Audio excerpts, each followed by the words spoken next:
Unforced errors, poor defense due in VGK in a 6-5 home loss to the LA Kings. The only losses for the Golden Knights in the last 7 games are against Los Angeles. VGK giving up 11 goals the past 2 meetings. We'll discuss why VGK struggles against the Kings. Coming your way next, right here on Locked On Golden Knights.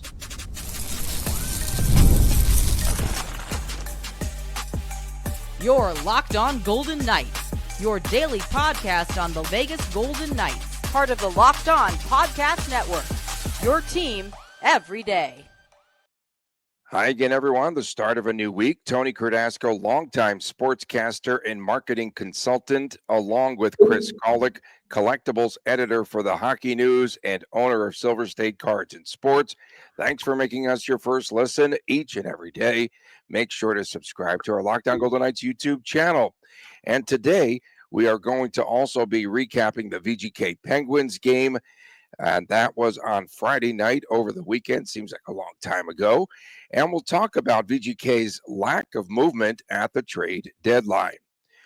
So, Chris, the Kings scoring began with a turnover on a broken twig by Zach Whitecloud and ended with Adrian Kempe skating through VGK's defense untouched and going 5-hole on Adin Hill.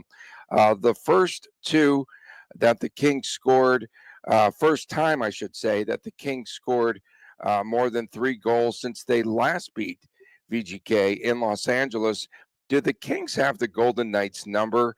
And why do they give VGK such a hard time? They've now scored 16 goals against the Golden Knights the past 3 meetings.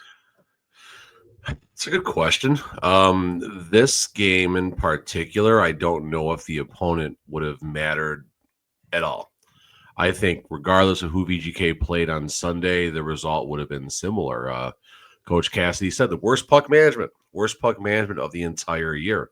Doesn't matter if you're playing the Kraken, the Kings, the Florida Panthers, the Tampa Bay Lightning, you play a game like that, the outcome's going to be similar no matter what. Credit VGK for hanging out, and Tomas Hertl made the game fun for the fans that stayed and grinded the game out, so to speak. But why do the Kings have the Golden Knights number? This happens sometimes. I mean, every now and then there's just a team that has another team's number. It's kind of hard to explain. Not that the Kings are a bad team and it should be a surprise by any means, but just right now, that's just kind of how it shakes out. And it's like the Kings are all of a sudden turning out to be that team in the West and more importantly, the Pacific that no one wants to play in the first round. How much of the loss was on Adin Hill? A little bit. I mean, you're always gonna any goalie gives up 6 goals is going to not be happy about that and felt they had a bad game. When you look at the goals and the breakdowns and such, I mean, you have young Brandt Clark beating 2 pretty good men in the game in Jack Eichel and Mark Stone to a loose puck and just skates it right down Broadway and things like that. A whole bunch of other goals that were just terrible puck management, not winning their battles and things like that. Adin Hill gets a lot of responsibility. He gave up 6 goals. I mean, you're not going to excuse Adin Hill by any means. Sometimes you want 1 more save from your goalie. In Adin's situation, you might want 2 or 3 more saves from your goalie, but it's on Adin Hill as much as it is Jack Eichel and Tanner Pearson, who was a -4, and the list goes on and on and on and on and on. He did not have the defense in front of him intact. Something interesting on the broadcast that we never see, never hear. Megan Bozak might get pulled from state-run television because she just called it exactly how it was, criticizing VGK at the second intermission, saying that everyone just stood there and watched the puck on Warren Fogel's goal, which gave Los Angeles a 4-2 lead. Too honest there for state run. That was the dagger goal, right? I mean, the Golden Knights are in the game at that point. Nick Hague, credit Nick Hague for just right on the face-off, finding a way to get the Golden Knights energized. They come back and make it a 3-2 game, and then unfortunately Nick Hague was on the wrong end of that goal, right? Comes right in and just beats Nick Hague directly to the net, and Adin Hill was a little bit deep on the play, and there you go. So, yeah, I mean, there's a lot of goals. Like I just said, the goal earlier in the game by Brandt Clark, Jack Eichel and Mark Stone just sitting there watching from the blue line as Brandt Clark goes in. And just, I mean, the White Cloud, the first goal of the game, that was a strange one to me. I want to talk about The broken Kopitar's goal. twig, the broken Yeah, twig so play. White Cloud breaks the stick. Unfortunate, bad luck. Okay, fine.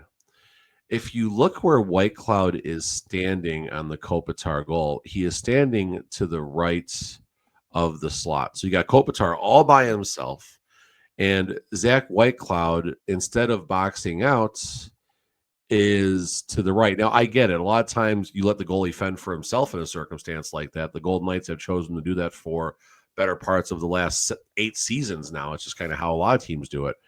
But in this case, when you don't have a stick, you're absolutely useless if you're trying to guard someone coming in from the elbow or block a shot or block a pass. So why not at that point go out and clear the net, clear the crease? That's my question about that one. Bad luck, yes, but what White Cloud did after losing the stick, that's what didn't make a lot of sense to me. Tomas Hertl, the hat trick last night, 1 on the power play, a team record 12th, and he now has 27 goals. And I was one of those who believed that he would not have a good comeback season. And credit to Tomas Hertl there for, again, just finding net front presence and scoring and being persistent. And he right now has been the spark plug for this team, you got to believe. Hertl, of course, was brought up in the post-game presser with Coach Cassidy, and Coach Cassidy mentioned that Hertl, or no, actually, I think it was Hertl might have been asked in the post-game how long it really felt him to feel up to speed, so to speak. I mean, it's a combination of both answers. And really, it took until about December for Hertl to realize, hey, I'm pretty close to 100% right now. And as a result, he's found his game. He's found his scoring touch. As they did say in the post game, this is the best Vegas Golden Knights power play ever. End of story. And Tomas Hertl is certainly a huge part of that. And I mean, without Hertl, last night's game would have been a lot uglier. And you know, I didn't know if Hertl's knees were ever going to get back to the point where they needed to make him a decent skater. He's not a great skater, but he's a good skater. And then just obviously for him to connect the dots in the rest of his game, and he certainly has. And now I think it's 19 games between now and the playoffs. Now you start wondering how this playoff Golden Knights team is going to look. Of course, we'll hit the trade deadline stuff later on. But Hertl, if the Golden Knights are going to make a run for their second Stanley Cup in their 8-year team history, as weird as that still sounds, Hertl's going to be a big part of that. Trailing 3-0, Nick Hague fought Samuel Helenas, and Hague got the best of him. You have to believe in that one. Yeah. Although there were a lot of shoulder punches there, if you slow it down. I did watch. But Hague is an elite fighter, as someone also pointed out on my timeline last night. Hey, he looked pretty good yesterday. Well, but at that time, they really needed a spark, and you have to credit Hague for going at it and dancing. And for Hague, that was a pivotal point because VGK comes back. They're trailing 3-0 at that point. And then, of course, they come back and make it a 3-2 game. You know, and I look at this game a little bit differently in that I just like the fight in VGK to make it a close game at 6-5. Despite all those mistakes, I think that they just hung in there and they kept pushing forward. I saw a different game last night. Why? Why, you ask? Yes, why? Because Nighttime Minus wasn't firing out very well, so I watched the Spanish version. I watched it in Spanish. That's someone said that on Friday night too. It's funny you said that. Well, no, someone said that on Friday, and then I was like, okay, well, this isn't working. And then I tried it again. And there we go. I got it clean in Spanish, but I don't know what they were saying. So Jesus is our guy, right? That's our guy. He's amazing. He is absolutely amazing. I think he's so fun to talk to. His passion radiates for the game when you're just talking to him, you know, after the game and on the side and stuff like that. Awesome, dude. I know he almost got in trouble though for saying everyone stood still on the Fogle goal. I think he said that too. Your English to Spanish translation is great, Tony. No, I mean, listen, we're talking about how well the Kings have played against the Vegas Golden Knights this year and how it's a concern if the Golden Knights face them at any point in the playoffs, first round, second round, or if it's a weird situation where it does go to the conference final, depending on how the ladder and the wild cards work out. But as strong as the Kings have looked at times this season, in this particular game, the Golden Knights played like crud. They played like absolute crud. and it was still one shot, and they had some great chances with the goalie pulled at the end of the game there. Mark Stone had it right there. Rittich made a fantastic save off his shoulder, kind of like the Brady Tkachuk Jordan Binnington overtime situation, very similar to that. Going back to the Four Nations, of course. So as good as the goal, as tough as the Kings have been, Golden Knights were terrible last night. They were close. They weren't terrible, but they were defensively and from a responsibility perspective, they were terrible. And they were still one shot away from tying, two shots away from winning. So you got to think that if you're going to take the glass half full approach, then certainly it's not that bad. I mean, it's a terrible game to watch, and you look on the score sheet and stuff, and you see some of the box, the box score and stuff, and people like Eichel and Stone a -2. Of course, the goaltending wasn't great, and some just small mistakes. That's got to get cleaned up. If the Golden Knights play a cleaner game against the Kings, then I think that's different. Now, maybe the bigger question is, was this a bad game simply by VGK where just the stars didn't align? Or do the Kings do something that make the Golden Knights in particular just have poor defensive efforts? That's a bigger question, and that's where you got to trust Coach Cassidy. I liked Coach Cassidy's presser, by the way. Took deflected ownership of the game off the team, and basically saying it's on the coaching staff to get the team better prepared for a game and prepared to go. And they weren't prepared to go in that first. Cassidy probably had some very I'm sure Cassidy was very calm and used plenty of clean language between the first and second intermission to get the team pumped up. But you like Coach Cassidy when things don't go well for the Golden Knights. He tries to keep the attention on himself versus if that would have been a John Tortorella-led Vegas Golden Knights team, you got to think he would have just dragged them from beginning to end in that press conference. Yeah, and for VGK, I think that the changing the clocks had something to do with it because they woke up an hour later there, basically, with the the Kings run it back to back, Tony, and traveled and all that. So I think the Kings had it tougher than the Golden Knights. I'm telling you, they win 2 games, and now they're back to just 7 points down, and that with a game in hand, and probably more home games division. And the home games are going to start to pile up for them because they've been on the road and they've been god awful on the road.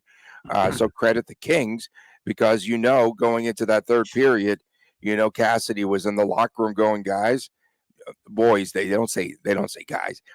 In hockey they say boys. Hey boys, you know what? This third period they're going to be gassed. So let's jump on them. That's the strategy. Of course, Cassidy knows it. This is so stinking rigged. They can't do this in the playoffs. In any event, Reilly Smith with his first point back as VGK, as he returns to VGK, I should say, and he had that assist on the Nick Waugh goal. So Nick Waugh also sleeping in late there for some reason, changing the clocks, what have you. So a goal by Nick Waugh. Sorry, I thought you were going to keep going there.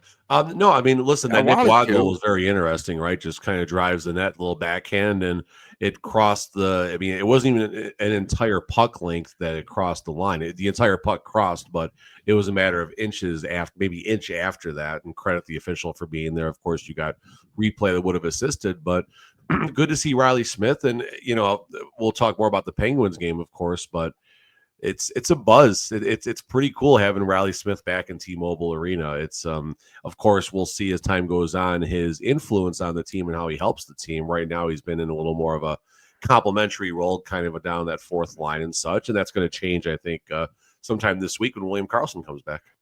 Coming up next, our recap of VGK's win seems like a long time ago on the trade deadline day, and that was over the depleted Penguins. A 4-0 shutout win. More ahead right here on Locked On Golden Knights. Looking for a snack that is both delicious and nutritious? Well, look no further because you should crack into a good source of protein with wonderful pistachios. And I see them all over the place, especially there at Smith's. Smith's has a ton of them, so check them out. Get them there. Wonderful Pistachios is one of the highest protein nuts. Each 1 ounce serving has 6 grams of protein, giving you over 10% of the daily value that you need. Plus, they are packed with fiber and better for you, unsaturated fats that help you feeling fuller longer. So personally, I really do like those no-shell variety, and the no-shell variety is good. It's perfect for the grab and go for those of us who are constantly on the run. whether I'm snacking at my desk on a road trip or just need a little protein boost or pick me up. They are always my go-to. And the fact that Wonderful Pistachios is a complete protein, it provides all 9 essential amino acids, the satisfying crack of opening each shell. It is like snack mediation. Whether you're running in between meetings or dropping off the kids, Wonderful Pistachios are the snack that works as hard as you do. Get snacking and get cracking with the snack that packs a protein bunch. Go to wonderfulpistachios.com, wonderfulpistachios.com to learn more. Get cracking. Visit wonderfulpistachios.com. Back on this Monday edition of Locked On Golden Knights, Tony Cardasco, Chris Golick reporting from Las Vegas. Thanks for making us your first listen every day. Fridays, WTF Day, Saturdays. Sometimes it is the Chris times Chris Jr. show. So you were at the game there on Friday night.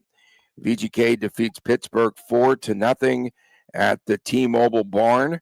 Ilya Samsonov, I still want to call him. Well, luckily I didn't watch the Kings feed, and luckily Samsonov wasn't in goal last night. Samsonov, who had given up 10 goals over the previous 2 games, stopped 23 shots, recording his second shutout of the season.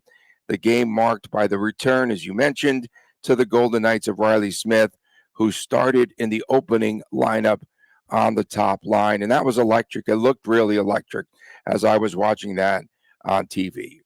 There's just a great feeling having him back. And, you think about Reilly Smith's personal situation, right? The last time he wore the VGK crest, of course, before Friday, was carrying the Stanley Cup off of T-Mobile Arena ice. And just seeing Reilly Smith back, there was an electricity when you walked in.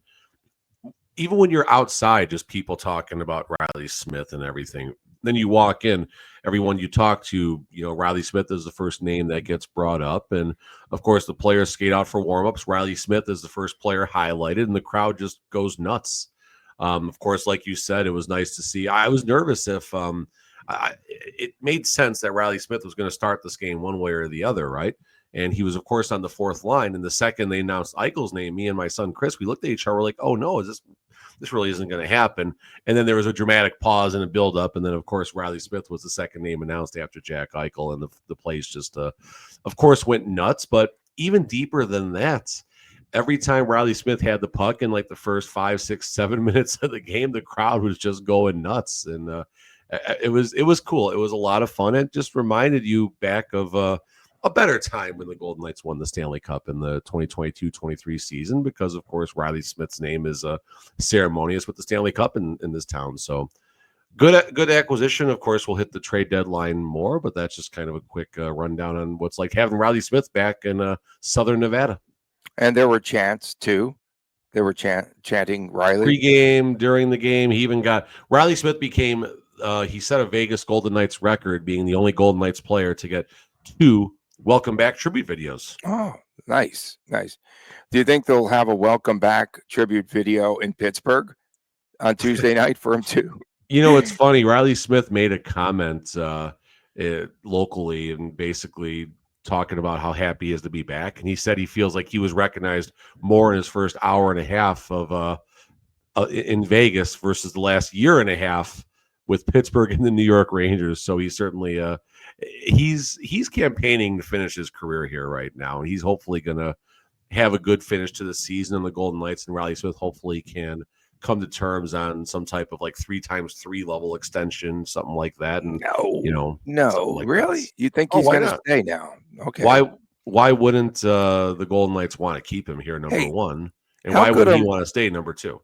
How good are my sources, though, finding out that he still owned his house here before the media started to ask him? You follow everyone's wives, Tony. It's not that hard for you. Good job, bro. I have a source on that one. That was a good source, except they said that there were still people living in that house. And then someone said that they left just 2 weeks ago, not buying it. In any event, that was a game. That was a game in the works for a while, huh? So then this was in the works for 2 weeks, right? Either that or he booted him when he got back into town. Scoring on Friday night, Tanner Pearson in the first, Ivan Barbashev in the second, and then in the third period, Brandon Saad and Mark Stone 54 seconds apart. So that was pretty much it in that game. It was just VGK, very workmanlike, did what they had to do. And Pittsburgh again depleted. Like even your guy Cody Glass, who you gave a shout out to on Friday, was traded away from there. They lost a few The pieces. shout out with Brendan Brisson is just a less polished version of Cody Glass with better hair. That was a shout out. So let's make sure we're clear about this. Here. Oh boy, come on, man. Tell me I'm wrong. Tell me I'm wrong, please. We will see. We will see. I still say there's something in Brisson. Cody Glass is making $2.5 million AAV. Will Brendan Brisson ever have a deal that pays him greater than $2.5 million AAV? I hope so. Sure, it might not be with the Rangers. Hope and reality are usually a bridge far apart. It could be in the queue. It could be in the queue. In the queue. There you go. The Q or the K.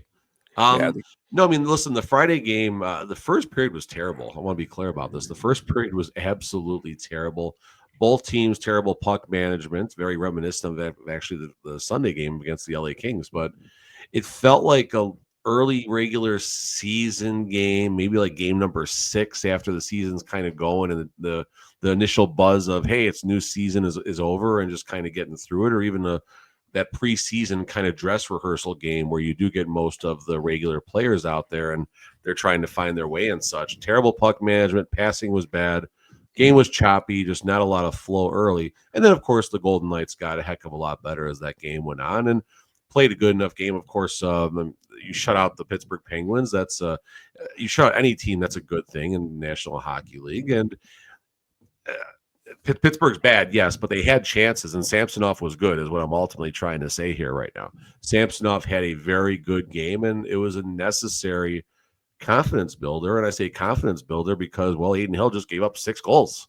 Hill just gave up 6 goals. I mean, before the trade deadline, it was the Golden Knights need a backup goalie. Samsonov is terrible. Oh my God. Well, Samsonov gets a shutout. It's the Pittsburgh Penguins. Not put a lot of stock into it, but he gets a shutout.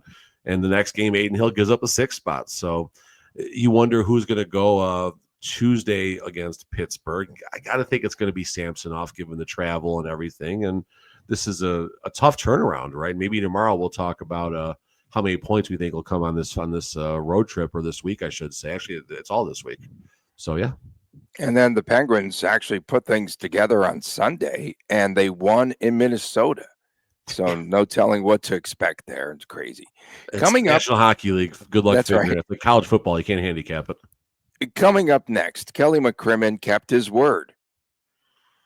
No joke inserted there. No major deals for the Golden Knights at the trade deadline. As we said last week, does McCrimmon believe that he already has a cup contender if he made no moves? We'll talk about that next right here on Locked On Golden Knights. Looking to optimize your nutrition this year, Factor makes eating very well easy with chef-prepared, dietitian-approved meals that are fresh, never frozen, and ready to heat and eat in just a couple of minutes. With 40 options across 8 dietary preferences every week, you can customize your meals to fit your lifestyle, whether it's calorie smart, protein plus. Factor even offers wholesome smoothies, breakfast, and grab-and-go snacks to keep you fueled all day long. And I really love how Factor takes the stress out of meal planning. Again, for folks like us that are always on the run, I recently tried the Protein Plus meals, and they were packed with flavor, and they kept me full throughout the day. The convenience is unbeatable. No prep, no mess, just great food in minutes. Eat smart with Factor. Get started at factormeals.com/LockedOnNHL50 off and use that code again. It is LockedOnNHL50 off to get 50% off of your first box plus free shipping. That's code LockedOnNHL50 off at factormeals.com/LockedOnNHL50 off to get 50% off and the shipping is free on your first box. Again, head to factormeals.com/LockedOnNHL50 off today. Welcome back on this edition, new week here, of Locked On Golden Knights. Tony Cardasco and Chris Golick reporting from Las Vegas. We appreciate everyone tuning in wherever you are at, and definitely having a ton of fun here, and a lot of folks tuning in from all over, so we appreciate that. And the downloads are just happening and flying there, actually, Mr. Golick. So it's good. It's good to see, the growth in the show, and a lot of fans, both here in Vegas and everywhere, are listening and watching our show, and you can subscribe to YouTube anytime now. Okay, so at the deadline, Mikko Rantanen signs an 8-year, $96 million extension with the Dallas Stars, and he's been a target the first 2 games that he's played there, going after him and everyone. I think it's a little jealousy there for that guy. And Brad Marchand, the Rat goes to the Rats, going from Boston to Florida. And Kelly McCrimmon wants all of us to believe the trade deadline deal happened actually a few weeks ago. That was Brandon Saad, that acquisition. Even though he was here in Las Vegas weeks before, McCrimmon saying, "Oh yeah, that's part of our deal there for the deadline." No, not. And then of course VGK brings back Reilly Smith. I don't know how that's going to shake out. You seem to think it's a positive move. I'm not quite sure just yet. And McCrimmon said that William Karlsson will be returning on the road trip, so it's very likely that we will see those two, Smith and Karlsson, pairing up again. Shea Theodore could return in the playoffs. And McCrimmon said that he likes this team, the centers, and the defense. Nothing about the goaltenders. Did you notice that? Because he had to bite his tongue at that point. And he said nothing. And that was before Friday, before Aiden Hill gave up a 6th spot. Right, even before that. And then he said that he believed that the team needed a winger. Will McCrimmon be sorry that he didn't make any moves at the deadline when all is said and done? There's a lot to take in this. Number one, I do wonder how much McCrimmon was on the phone. You look at the big fish like Brad Marchand, who goes at the witching hour, which I thought Vegas was going to be in on that, but whatever. You look at the Rantanen situation, you look at the complimentary deals that were made and stuff like that. And Colorado, Minnesota, Dallas Stars, of course, all improved very strongly leading up to the trade deadline. Golden Knights added Brandon Saad before the deadline, and Reilly Smith, we'll call him a deadline acquisition. It was the night before, but we'll still call that a deadline acquisition. How busy was McCrimmon on that phone leading up to the deadline? Was there something big working? Was there something no one saw coming? Was there another deal coming? Who knows? That might come out in the coming weeks, months. Who knows? I haven't heard anything yet from like an Elliot Friedman or anything like that. So why was McCrimmon so quiet, I guess, is the biggest question. And I think one of the main hypothesis, if it's a singular, do you say it? Hypotheses, whatever. The main hypothesis might be that Shea Theodore isn't going to be gone until games 80, 81, 82. It might be sooner for Shea Theodore. If Shea Theodore is able to play before the playoffs start, of course, his salary would count against the... Technically, right now, his salary still is counting against the Golden Knights because he is not on LTIR. William Karlsson is the only player on LTIR. Of course, that looks like that's going to change in the next day or two. So I got to think that Shea Theodore might be coming back. And if that's the case, then McCrimmon's hands were absolutely tied. There's nothing he could have done if Shea Theodore is coming back before game number, call it 83. Insert LTIR joke here, and could they have held him out and made a deal? Fine, whatever. That's another, that's for everyone else to wonder about, including this show. But it didn't happen, and that's the part that matters. And you know what? What if Shea Theodore does come back like a game 80 or game 81? You have to give the Golden Knights credit for making sure they handled the injury situation in an appropriate manner, because there's been questions about Mark Stone, of course, the last 2 seasons being on LTIR, and then obviously jumping back into the fold game 1 of the playoffs. Last night, as I think about it, was not a 4-point game, not a 2-point game. It was a 4-point game, right? Because again, you saw the Kings winning back-to-back nights, and they really cut in to VGK's lead there. They're just trailed now by 7 points. So that was a big loss last night. And again, and I'm not belaboring the point whatsoever, but I'm not quite sure that this team is cup ready. I'm just not there. I'm not. And when VGK won the cup about this time, I was like, this team has a chance. This team, we've been honest, brutally honest on a lot of things. I said, this team has a chance. Right now, I'm not quite sure, Golick. I'm really not. The team, okay, so let's compare the team that won the cup and the team right now. And let's assume the team right now is healthy. All right, they're not, but let's assume they are. The team that won the cup, talking about players that have changed, at least the key top 18 players as far as the skaters and the goaltending goes. You got Adin Hill. Adin Hill's the man, number one. Logan Thompson is an afterthought when it comes to that. It's Adin Hill's net, so that's what matters right there. Adin Hill's a Stanley Cup winning goalie. Okay, fine. On the defensive side, you have no Alec Martinez, but you do have Noah Hannafin. I think anyone will take that trade all day. Noah Hannafin's been a bumpy ride, but Noah Hannafin, we've started to see the better side of him over the last month since Shea Theodore got hurt. Yeah, him and Theodore cannot coexist in that lineup together. Well, fine, but let's keep comparing right now. So the team that won the Stanley Cup, Jonathan Marchessault, he's gone. Okay, fine. That's unfortunate, but it is what it is. Reilly Smith was gone. Now he's back. As far as other key forwards, Chandler Stevenson. Okay, Stevenson. Tomas Hertl. I think that's a good that in the beginning I didn't think that was the right deal. I was way wrong on that. Tomas Hertl far greater than Chandler Stevenson. Pavel Dorofeyev doing a solid job in replacing Marchessault's scoring. Not all of it by any means, not that 40 goals or whatever it was that he had that season, but replacing a lot of it. So you look at they've replaced the scoring, Tony.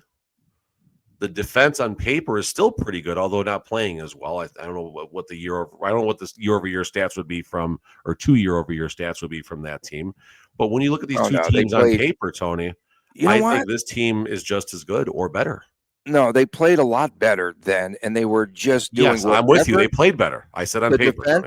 The defense was much better. I can't compare the two because overall, the defense, especially Alec Martinez, they were diving in front of pucks. Playoff Alec Martinez, 100%. They were doing whatever it took defensively to get the job done.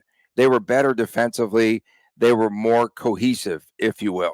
So I don't know. We can discuss further, and we will be. But for me to think, again, there is no salary cap in Vegas. Let's get that straight. The teams in the West have really improved dramatically. I agree with this. Dallas was playing so much better before the acquisition of Rantanen, and now they've won 2 straight with him. I think it's 4 straight, something like that overall. And that team really concerns me. Before the trade was done, I said, I put on X, you need to go out and bet to win the cup, Dallas. And people are like, well, the board can't win the big one. Okay, great. You need to bet them because at that point, when I looked on FanDuel, they were plus 850 to win the cup. And I'm sure that's come down. But one of my good friends, Kelly, he took me up on that offer. So I guess I'm on the hook there to see if they win or not. How much longer till do you think it'll just be Karlsson till Reilly Smith looks really comfortable in this system again? I think Reilly Smith is comfortable now, honestly, and William Karlsson, that familiarity will certainly help when those two are back together. But more importantly is William Karlsson's health. I gotta think the Golden Knights believe William Karlsson's health is going to return to full form, or a deal probably would have been done to acquire another center. You mentioned going back to Rantanen and big trades at the deadline. Yeah, there's a lot of teams that made a lot of moves and things like that. Got better. They got better, but so did the Nashville Preds in the offseason, Tony, and where are they right now? So it doesn't necessarily equate to making this major splashy trade deadline deal. It doesn't necessarily equate to all of a sudden you're a Stanley Cup contending team. Yeah, you're adding Mika Rantanen to a team that could have won the Cup already in the Dallas Stars. Yes, They looked 100%. good. They But were let's good. also peel some layers back. Mika Rantanen, a superstar traded twice in the same season. Mhm. How often has that ever happened? How often has that ever happened in sports? And what the heck is wrong with Mika Rantanen that this is happening? And how does the Panthers GM still have a job, or Hurricanes GM have a job? That's another conversation for another. They tried to podcast. trade for Marner. You saw that, right? What's that? They asked for Mitch Marner from Toronto. Yeah, and that supposedly got Marner wasn't willing to take the waive his no trade to move. So yeah, that's another thing. But listen, really fast here. Yes, the deadline was quiet, but at some point in the offseason, last year, this year, we mentioned that the trade deadline for this season, for the 2024-25 season, occurred when the Golden Knights acquired Hertl and Hannafin last season. Those are trade deadline acquisitions for this season, too, for all intensive purposes. We're seeing those players now, especially Tomas Hertl, in full form. So, yes, on paper, you would like to see something happen, and the Golden Knights are one key injury away from this whole thing blowing up, I think. But you know what? That's the risk you got to take. How much can you possibly do? And again, if Shea Theodore is coming back before game 82, which seems likely at this point, McCrimmon's hands were tied unless he starts trading key assets away. Okay, so for VGK, if their path is to go through Colorado, through Los Angeles or Edmonton, and then Dallas, you've got to go through Vegas too. I'm not quite sure. I'm not sure. We appreciate everyone tuning in. Thank you so much. Tomorrow we'll have a preview of VGK Pens 2. That's coming up again. That'll be a short segment. Yeah, that should be a very short segment. And of course, we'll get into it much more about the lack of movement on trade deadline day, which Golick believes, like the Monday after Super Bowl Sunday, should be a holiday. He thinks that should be a holiday. We appreciate everyone tuning in. Thank you so much. Wherever you're tuning in from. Oh, he did one of those already this week. It's early. Let's get out of here. For my man, Chris Golick, I'm Tony Cardasco. We went way long today. We appreciate you tuning in. We'll see you tomorrow right here on Locked On Golden Knights, and please take care.